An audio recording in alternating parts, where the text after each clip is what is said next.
Entonces entendemos que el amor fraternal es un amor que produce el Espíritu Santo en nosotros para amar a nuestros hermanos.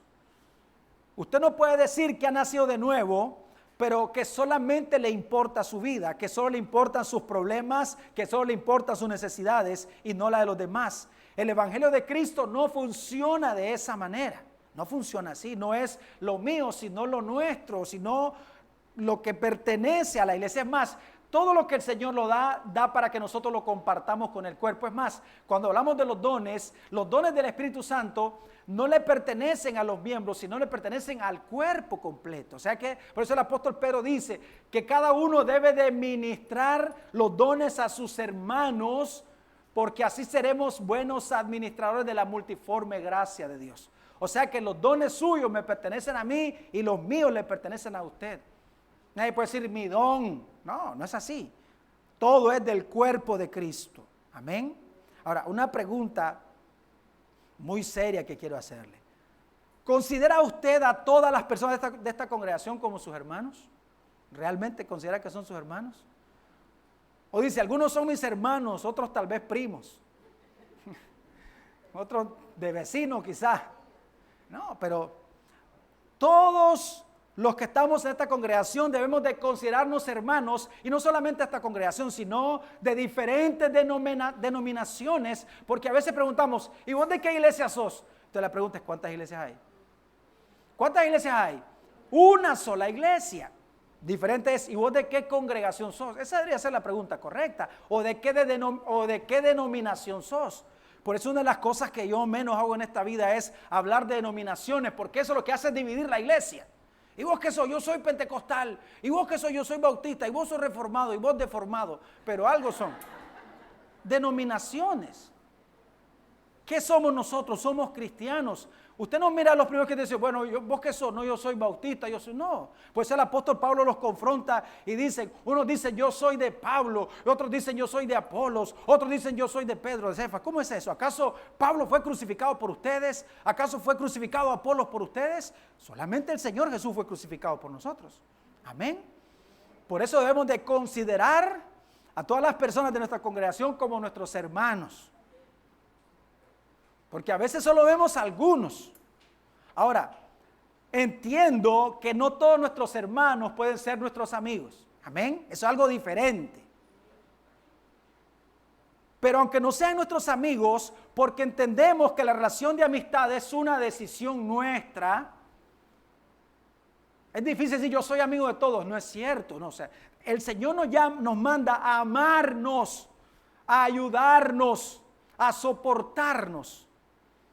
Pero aquí no somos amigos. Yo sé que alguien tiene su amigo, o sea, alguien con la persona que sale. Es más, usted ve hasta el Señor, tenía 12, sin embargo, él caminaba con 3. Y de esos 3 tenía uno que era el más pegado con él. Es más, cuando él estaba muriendo, le encomendó a su madre, ¿se acuerda? El discípulo amado. Ese era su amigo. Entonces, a veces esas cosas es decir, yo no sé por qué, o sea, porque hay gente que tiene amistad. La amistad es una decisión nuestra. Nadie me puede obligar a mí a que yo sea su amigo, ni yo puedo obligar a alguien que sea mi amigo. No se puede. Ahora, el Señor me obliga por medio del mandamiento que yo debo de amarlos a todos. Amén. Usted debe de amar a todos sus hermanos. Porque esa no es nuestra decisión. Escuche bien, no es nuestra decisión a quienes vamos a considerar nuestros hermanos, porque todos aquellos que son hijos de Dios son nuestros hermanos, y hay algunos que son difíciles de soportar, pero son nuestros hermanos. Lo que pasa es que andamos diciendo, no, es que ese es trigo, ese es cizaña. ¿Quién le contó eso a usted? ¿Cómo sabe usted? El Señor es el que sabe eso, porque Él es el que conoce el corazón, Él es el que conoce el futuro de las personas. Amén, hermanos. Entonces debemos de amarnos fraternalmente sin ninguna acepción.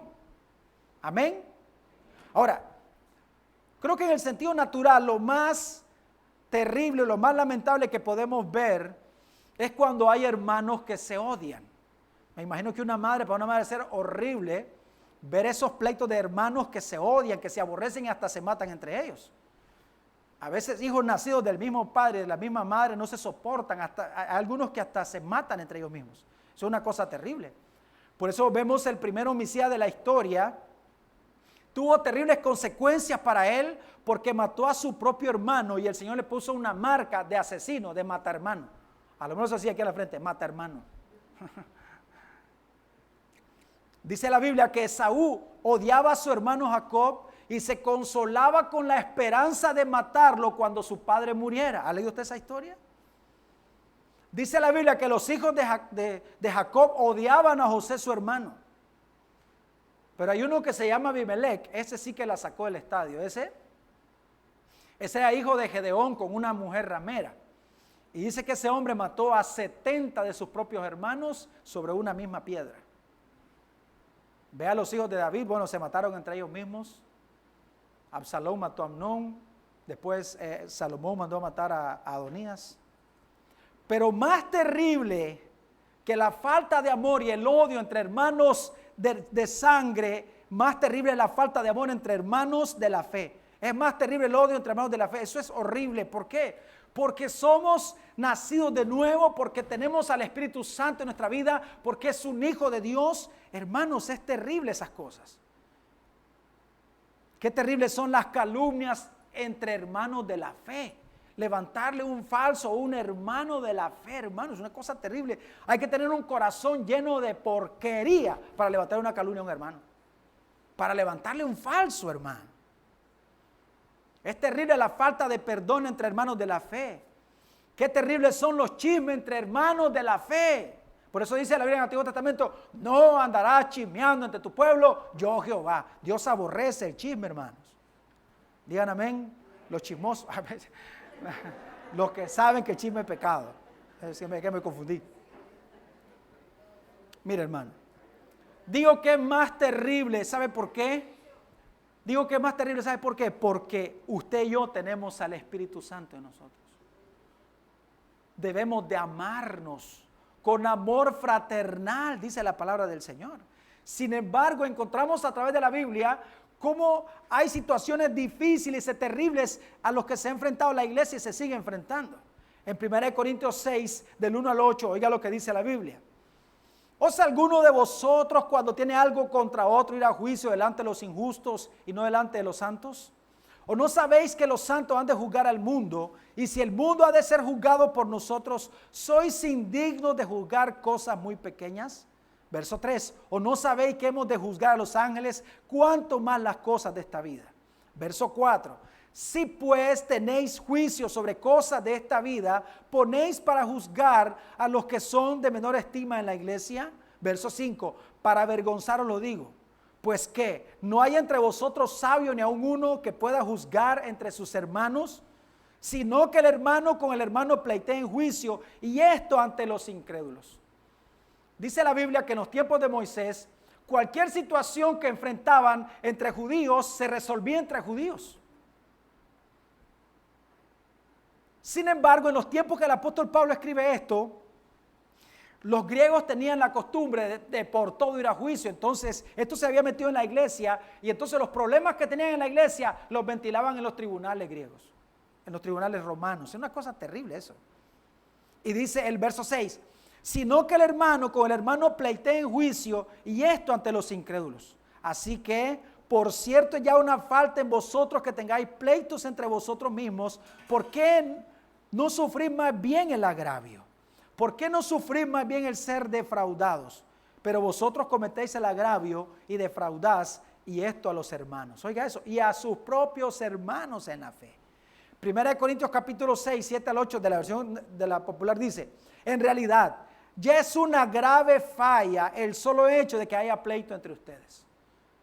O sea, que ¿cómo Dios ve esto? Ve como un pecado terrible que haya pleito entre nosotros que somos hermanos. Amén.